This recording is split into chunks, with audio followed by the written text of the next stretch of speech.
Hello दोस्तों, मेरा नाम राजीव है। और इस वीडियो में हम लोग देखेंगे कि कैसे हम लोग वर्डप्रेस का एडमिन अकाउंट डेटाबेस की मदद से बना सकते हैं। ये सिनेरियो कब आ सकता है, रियल लाइफ सिनेरियो जो है। कभी कभी ऐसा होता है कि क्लाइंट जो होता है यूज़र नेम और पासवर्ड भूल जाता है, हाँ, और उसको ईमेल भी याद नहीं रहता कि किस ईमेल पे वो पासवर्ड सेटअप वगैरह किया गया था। फॉर एग्जांपल जैसे देखते हैं, ये हम लोग लॉगिन स्क्रीन पे जाएंगे, लॉगिन करने का कोशिश करेंगे। ये जो यूज़र नेम और पासवर्ड है ये क्लाइंट भूल गया है।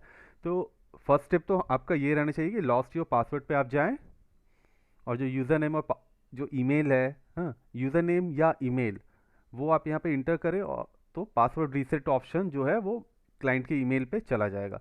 लेकिन यदि ऐसा है कि क्लाइंट को ईमेल ही याद नहीं है, या फिर जब ये वर्डप्रेस सेटअप हो रहा था और उस समय ईमेल का स्पेलिंग यदि रॉन्ग था, हाँ, तो रॉन्ग ईमेल पे पासवर्ड का लिंक चला जाएगा, तो क्लाइंट के पास जाएगा नहीं। उस समय हमारे पास एक ही ऑप्शन बचता है कि डेटाबेस में जाएं और वहाँ से हम लोग एक न्यू यूज़र जो है एडमिन अकाउंट का वो बना ले।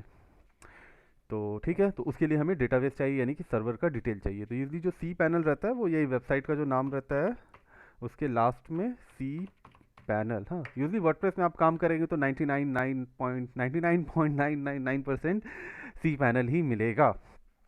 ठीक है, इसका यूज़र नेम और पासवर्ड आपको पता रहना चाहिए। हाँ, इतना तो एक्सपेक्ट कर रहे हैं हम लोग कि सर्वर का यूज़र नेम और पासवर्ड यदि आपको नहीं पता है तो फिर आप भूल जाइए, आप कहाँ से बना पाएंगे। तो सर्वर का यूज़र नेम और पासवर्ड आप भूल गए तो सर्वर कंपनी को आप रिक्वेस्ट करके न्यू जनरेट करवा सकते हैं। इतना ऑप्शन रहता है आपके पास। ठीक है, सबसे पहले हमें डेटाबेस का नाम जानना है, तो हम लोग जाएंगे फाइल मैनेजर में। सी पैनल में लॉगिन होने के बाद हम लोग फाइल मैनेजर में जाएंगे, पब्लिक अंडरस्कोर HTML में हम लोग चेक करेंगे WP कॉन्फ़िग फाइल का। अच्छा, यहाँ पे यदि इस सी पैनल में बहुत सारा वेबसाइट है तो पब्लिक अंडरस्कोर HTML के अंदर बहुत सारा फोल्डर होगा उस वेबसाइट के नाम से। जैसे google.com का वेबसाइट है तो होपफुली google.com नाम का फोल्डर होगा। लेकिन इस सी पैनल में सिर्फ एक ही वेबसाइट है, तो उस वो पब्लिक अंडरस्कोर HTML के अंदर ही सारा फाइल है, और हम लोग जो फाइल चाह रहे हैं वो है wp-config.php। इसको हम लोग अपने कंप्यूटर पे डाउनलोड कर लेंगे। जब डाउनलोड हो जाएगा तो डबल क्लिक करके ओपन कर लेंगे कोई भी एडिटर में। और हमें जो चाहिए वो लाइन नंबर 23 में डेटाबेस का नाम कॉपी किया। इसी जो फाइल मैनेजर था इसका काम खत्म हो गया। अब हम लोग जाएंगे PHP माई एडमिन जहाँ पे डेटाबेस रहता है, तो कंट्रोल F PHP MYADMIN ये सर्च करेंगे, PHP माई एडमिन। अब इस पे हम लोग क्लिक कर देंगे, और अब हम लोग अपने डेटाबेस पे जा रहे हैं। यहाँ पे ध्यान देना है ना, कुछ भी गलती से भी इधर उधर हो गया, चूचा हो गया तो वेबसाइट गया। तो बहुत ही ध्यान से काम करना है डेटाबेस पे हमेशा। वर्डप्रेस के अंदर जाके यदि एडमिन सेक्शन में कुछ गड़बड़ हो गया तो कोई बात नहीं, पेज डिलीट हो गया कोई बात नहीं, उतना बड़ा रिस्क नहीं है। डेटाबेस में यदि कुछ गड़बड़ हो गया ना, एक सेमी कोलोन या एक कोलोन या एक कॉमा लग गया तो पूरा वेबसाइट ही डाउन हो जाता है। एनीवे, तो हम लोग अपने डेटाबेस में जाएंगे, और यहाँ पे यदि बहुत बहुत सारा वेबसाइट है तो बहुत सारा डेटाबेस होगा। तो वहाँ पे हम लोग कंट्रोल F कंट्रोल V करके जो हमने सेव किया था WP कॉन्फ़िग फाइल से, डेटाबेस का नाम था ना लाइन नंबर 23 पे, ये हम लोग सर्च करेंगे। तो यहाँ पे एक ही वेबसाइट है इसलिए कोई चिंता की बात नहीं है, लेकिन कभी कभी 10-20 वेबसाइट भी होता है, तो वहाँ पे हमें सर्च करने के लिए कंफर्म होना पड़ता है, हाँ, कि ये वेबसाइट का WP कॉन्फ़िग फाइल में क्या डेटाबेस का नाम था, फिर उसी डेटाबेस में जाना है। ठीक है, अब हम लोग को पता चल गया, हम लोग इस वाले डेटाबेस के अंदर जा रहे हैं। अब हम लोग गूगल में एक सर्च करेंगे रेफरेंस के लिए, create WordPress admin account PHP में एडमिन। ठीक है, ये सर्च किया, और WP इंजन का जो है ट्यूटोरियल है ये अच्छा है। ये जो ट्यूटोरियल है, तो ये गूगल सर्च को क्लोज किया। ये ट्यूटोरियल इसमें काफ़ी अच्छे से फोटो वगैरह के साथ अच्छे से एक्सप्लेन किया, तो आप इस पर पूरा जा सकते हैं। मैं क्विक रेफरेंस आपको देता हूँ कि क्या करना है। सबसे पहले हमें जाना है, ये स्टेप 1 बोल रहा है वो लॉगिन करो, वहाँ जाओ वहाँ जाओ वहाँ जाओ। स्टेप 5 से हमें स्टार्ट करना है, क्योंकि स्टेप 4 तक हमने सी पैनल से वो चेक कर लिया। अच्छा, WP यूजर्स टेबल में हमें जाना है। अच्छा, ध्यान देना है कि टेबल का नाम WP नहीं है, टेबल का जो नाम है वो WP9N से स्टार्ट हो रहा है। तो ये बात अभी हम लोग जब डेटा यूज़र अकाउंट बनाएंगे तो वहाँ पे जरूर वहाँ पे लगेगा, ये टेबल का जो प्रीफिक्स है वो है। हाँ, अंडरस्कोर के बाद भी ये कह रहा है कि यूज़र्स में जाना है, तो ठीक है, इस वाले टेबल के अंदर जाना है हमें। ओके, अब हम लोग चले गए। अब स्टेप 5 में बोल रहा है कि click insert at top, then ID user login, ये सब हमें देना है। तो ऊपर में इंसर्ट बटन पे क्लिक करेंगे। अच्छा, एक चीज़ हम देख लेते हैं, ये वाले टेबल के अंदर आते हैं, इसमें पहले से एक अकाउंट था इन्फो वाले का, इसका हम लोग पासवर्ड चेंज कर सकते हैं। ये जो आप पासवर्ड देख रहे हैं ये पासवर्ड इनक्रिप्टेड है, ये पासवर्ड कॉपी पेस्ट करने से काम नहीं होगा। हाँ, तो ये इसका जो आईडी है वो 2 आईडी है, तो हम लोग जो 2 है, हाँ हम लोग जो न्यू अकाउंट बनाएंगे उसका आईडी 3, 4, 5, 1,000, 10,000 कुछ भी रख सकते हैं, सिर्फ 2 नहीं रख सकते। ये ध्यान देने का बात है। हाँ, तो अब हम लोग करेंगे इस टेबल में जाके इंसर्ट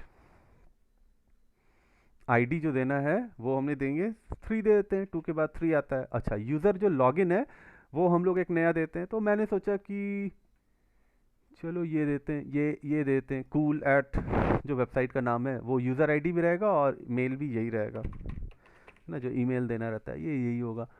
आप कुछ भी दे सकते हैं, यूज़र अकाउंट ये है और ईमेल में जो फील्ड था वो भी ये है। हाँ, अब पासवर्ड जो है वो एक सिंपल सा पासवर्ड है। हाँ, कॉपी कर लेते हैं। हाँ, अच्छा, अब यहाँ पे देखते हैं ये लोग क्या क्या कह रहा है। बोल रहा है आईडी देना है, ठीक है आईडी हमने दे दिया, यूज़र लॉगिन दे दिया, हाँ यूज़र का पासवर्ड हमने दे दिया।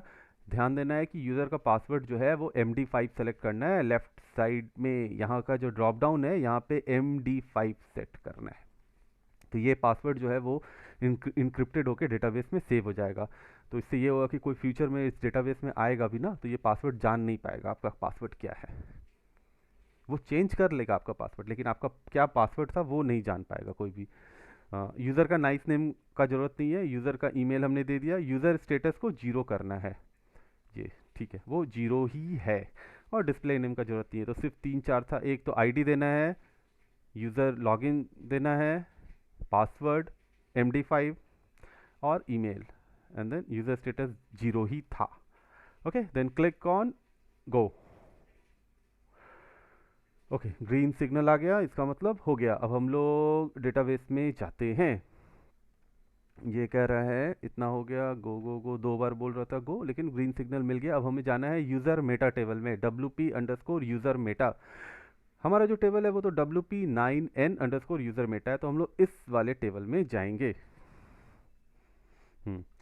अब हमें बोल रहा है step 11 click insert at top and then user ID दे दो। यूज़र आईडी हमारा 3 था, याद था ना। मेटा की जो है वो ये देना है और मेटा वैल्यू देना है ये, लेकिन WP नहीं है हमारा मेटा वैल्यू। हमारा मेटा वैल्यू होगा WP9N, क्योंकि वो है ट्रेड टेबल का नाम। वो हम लोग यहाँ पे एक्चुअली क्या है ना, यूज़र आईडी 2 है, 2 के लिए सारा इन्फॉर्मेशन पहले से फिल है। हाँ, हमें 1-2 इन्फॉर्मेशन यूज़र आईडी 3 के लिए डालना है। तो ये कह रहा है जैसे ये वाला जो है ना WP कैपेबिलिटीज़, तो इससे हम लोग सिर्फ कैपेबिलिटीज़ को कंट्रोल सर्च करते हैं। तो यहाँ पे बोल क्या लिख रहा है WP9N, तो ये हम लोग लिख लेते हैं यहाँ पे। WP9N क्या है, ये है, ठीक है। इसका वैल्यू हमें ये सेट करना है, वेरी गुड, ठीक है। यही वो कह रहा था ना, ये वाला चीज़ को सेट करना है WP कैपेबिलिटीज़ में। ओके, और इसके बाद जो एक और स्टेप है वो कह रहा है कि WP यूज़र लेवल को 10 सेट करना है। तो इसका मतलब ये वाला जो है कॉपी, इसका वैल्यू रहेगा 10। तो हम लोग जो टेबल जो है उसमें इंसर्ट करेंगे ये वैल्यू, और उसका वैल्यू रहेगा दिस, और ये वैल्यू WP9N यूज़र लेवल को हम लोग 10 देंगे, ठीक है। ये हम लोग करेंगे तो आपको क्लियर हो जाएगा। ओके, क्या बोल रहा था, ऊपर आते हैं। Step number 11 click insert at top, तो इंसर्ट कर दिया। अब हमें 2-3 इन्फॉर्मेशन देना है। यहाँ पे जो पहला इन्फॉर्मेशन है अनमेटा आईडी, इसको आप छोड़ दीजिए, टच नहीं करने का। यूज़र आईडी वो था 3। मेटा की जो था वो एक बार ये रहेगा, मेटा की WP9N_ कैपेबिलिटीज, और इसका वैल्यू है ये, क्या, बस गो। फिर से इंसर्ट करना है। ये जो टेबल है यूज़र मेटा, इसमें 2 बार इंसर्ट करना था, एक बार कर दिया, सेकेंड टाइम में ऊपर वाला को ब्लैंक रखना है, यहाँ पे 3 रखना है, और ये जो टेबल है WP9 यूज़र लेवल, इसे 1 0। इतना बड़ा बॉक्स है, इसमें सिर्फ 1 0 लिखना है, और उसके बाद गो पे आप क्लिक कर दें, ख़त्म, काम ख़त्म हो गया। हमें डेटाबेस में जाके हमारा काम ख़त्म हो गया। अब लॉस्ट पासवर्ड जो था यहाँ पे हम लोग जाएंगे, लॉगिन पे करेंगे, और यूज़र नेम हमारा ये है कूल और पासवर्ड है,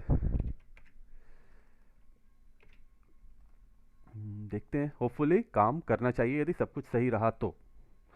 हाँ, और ये सही भी हो गया है और हम लोग डैशबोर्ड में आ गए हैं और हमारे पास सारा पावर है। ये एडमिन अकाउंट है, हाँ, प्लगइन्स भी हम डाल सकते हैं, थीम भी डाल सकते हैं।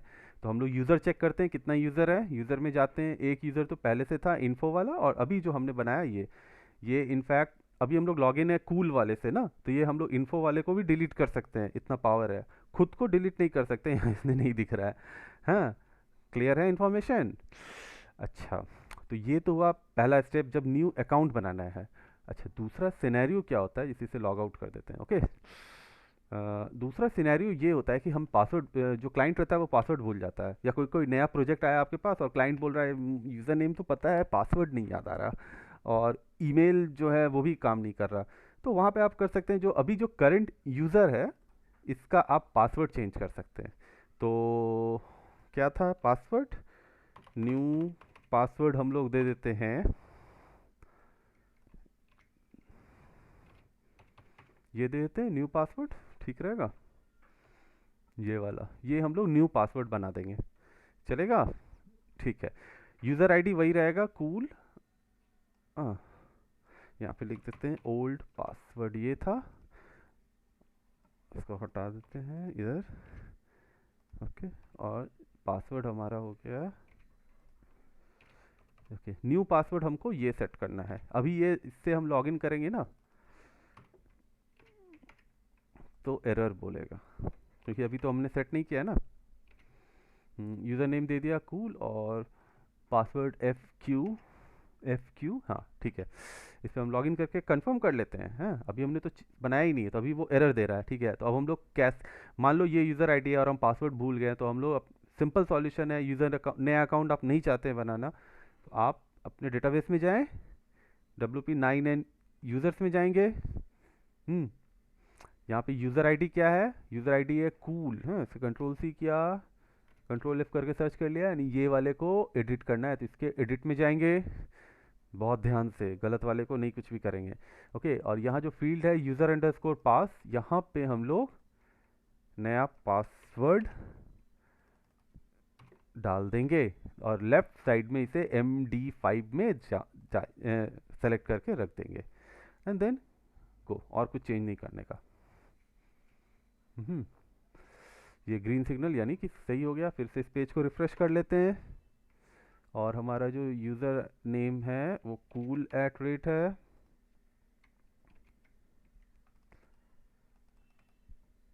यूज़र नेम कूल है, और पासवर्ड जो है वो हो जाएगा, कंट्रोल V से पेस्ट कर दिया और लॉगिन कर लेते हैं, देखते हैं, यानी कि नया पासवर्ड काम कर गया और पुराना पासवर्ड काम नहीं कर रहा। तो दो चीज़ हमने सीखा, एक तो कि बिल्कुल नया अकाउंट यूज़र का जो एडमिन अकाउंट है वो कैसे क्रिएट करेंगे, वो एक्सट्रीम सिनेरियो हो गया कि क्लाइंट को यूज़र नेम भी नहीं पता, पासवर्ड भी नहीं पता और उसका ईमेल भी नहीं पता, तो हम लोग डेटाबेस में जाके नया अकाउंट बना लेंगे। हाँ, और सेकंड सिनेरियो ये है कि क्लाइंट को यूज़र नेम पता है लेकिन पासवर्ड नहीं पता है, तो उसमें हम लोग ऐसे पासवर्ड चेंज कर सकते हैं। होपफुली ये वीडियो यूज़फुल था। तो ये जो लिंक है, ये जो WP इंजन का है, ये काफ़ी हेल्पफुल है। इसके रेफरेंस से और मेरा जो वीडियो है इसको आप लोग देख के आप क्रिएट कर सकते हैं न्यू अकाउंट। तो कोई क्वेश्चन है तो ज़रूर पूछिए। Take care and thank you.